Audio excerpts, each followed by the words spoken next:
नमस्कार, किरण शिंदे या यूट्यूब चॅनलवर तुमच्या सर्वांचं स्वागत आहे। एक विजय नावाचा व्यक्ती असतो, विजय नावाचा व्यक्ती असतो, खूप भक्तिकर असतो, देवावर त्याचा खूप विश्वास असतो, खूप श्रद्धा असते त्याची देवावर। तो खूप म्हणजे असं पूजा पाठ करत असतो घरी करून, पर ऑफिसला गेल्यावर ऑफिस काम चालू करायच्या आधी तो पूजा पाठ करत होता। मग एके दिवशी त्याने एवढं पूजा पाठ करून त्याची जॉब जाते, म्हणजे जॉबवरने रेस्टिकेट करतात, काढून टाकतात त्याला।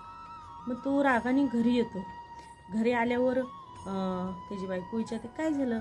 तो रागाने बायकोकडे पाहतो, मग तो काय नाही म्हणतो आणि रूममध्ये जातो। रूममध्ये कडी लावून घेतो। तो कडी लावून घेतो आणि मोठमोठ्याने ओरडत असतो, हे देवा माझ्याबरोबरच असं का, मी किती तुझं पूजा पाठ करतो, माझ्याबरोबरच का, असं तो मोठमोठ्याने ओरडून बोलत असतो। मग थोड्या वेळाने तो फ्रेश होतो, बाहेर येतो आणि थोड्या वेळाने तो झोपी जातो। झोपल्यावर त्याच्या स्वप्नात देव येतात। त्याला स्वप्न पडतं की देव आलेत म्हणून। मग ते देवाला मोठमोठ्याने आपल्या समस्या सांगायला चालू करतो, माझं असं आहे, माझं तसं आहे, तुम्ही माझ्याकडे पाहत नाही, मी तुमची किती पूजा पाठ करतो, तुमचं लक्ष नाही, असं बरेच काही बोलत असतो देव भेटल्यावर। मग देव म्हणतो, अरे बास बास, तू आल्यास चालू केलं लगेच, थांब जरा श्वास तर घे। देव म्हणतो श्वास तर घे, बरं ठीक आहे, तुझ्या समस्या मी सगळे पाहतो, जे काय असेल ते तू मला थोड्या वेळ जरा आराम करून सांग, असं बोलतो। जे काय असेल ते थोड्या वेळ आराम करून मला सांग म्हणतो देव। देव म्हणतो तुला ते दिसते का, वडाचं झाड दिसतं समोर, वडाचं झाड, हो। तो माणूस म्हणतो हो दिसतोय। तो व्यक्ती म्हणतो हो दिसतो। तसं काय विचारलं, काय नाही, तुझी काय समस्या असेल ना ते ह्याच्यावर कागदावर लिही आणि त्याचं ना गाठोडं बांधून त्या वडाच्या झाडापाशी नेऊन ठेव। तर असंख्य आहे ना, असे आहे ना, तुला ना गाठोडे दिसतील, पण तुझं गाठोडं ठेवताना दुसरं एक गाठोडं उचलून आणायचं तू दुसऱ्यांचं, बरं का। त्याला काय वाटतं मनातल्या मनात, हे काय इझी आहे म्हणते। जातो तो स्वतःच्या समस्या लिहितो व गाठोडं ठेवतो, ठेवल्यावर दुसऱ्यांचं उचलून आणतो।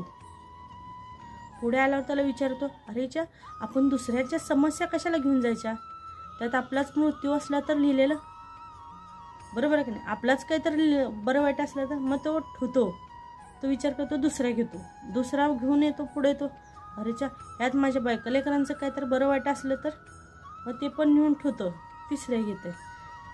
अरे हे आमच्या सगळ्यांच्या आयुष्याचा आहे ना सवाल असलं तर, म्हणजे आपल्या कुणाच्या नातेवाईकांचं बरं वाईट असलं तर ह्यात नाही, आपल्याला कुणाचं आहे ना म्हणजे कुणाचे प्रॉब्लेम नको आहेत, आपलं आहे ते आपल्याला बस आहे।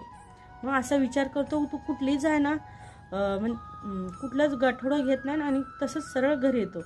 घरी आल्यावर आहे ना ते देवाला सांगतो, हे मला असलं काय सांगितलं होतं तुम्ही, माझं ठेवायचं दुसऱ्यांचं घेऊन यायचं, मला काही हे जमत नाही, माझ्या समस्या मला खूप आहेत, मला दुसऱ्यांच्या समस्या नको।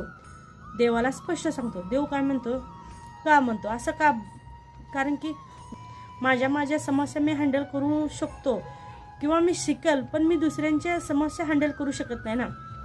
देव काय म्हणतो, मी तुला हेच सांगण्याचा प्रयत्न करतो ना, तुझ्या ना समस्या तूच हँडल करायचं दुसऱ्याला सांगण्यापेक्षा। देव त्याला तोच सांगतो। देवाला तो आहे ना माफी मागतो, मला आता कळालं, मी माझ्या समस्या मी स्वतः सॉल्व्ह करेन, मी दुसऱ्याला सांगणार नाही म्हणतो, आणि तिथून देव निघून जातो। ह्या गोष्टीचा तात्पर्य काय मित्रांनो, जे आपण स्वतःच्या समस्या सगळ्यांना सांगतो का नाही, हे चुकीचं आहे, फार चुकीचं आहे। आपल्याला आहे ना दुसऱ्यांकडे बघून काय वाटतं माहिती का, तुझं एवढं भारी, माझंच काय असं, माझंच काय एवढं समस्या, मलाच काय एवढं त्रास, पण असं काही नसतं। प्रत्येकाला आहे ना समस्या असतात, प्रत्येकाला त्रास असतो, किती का श्रीमंत असेना तू, बरोबर आहे, प्रत्येकाला समस्या असतात, कोण दाखवतो कोण दाखवत नाही।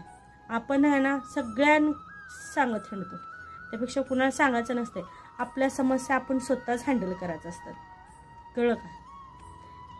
व्हिडिओ आवडल्यास लाईक करा, शेअर करा, सबस्क्राईब तर तुम्ही नक्कीच करणार। धन्यवाद।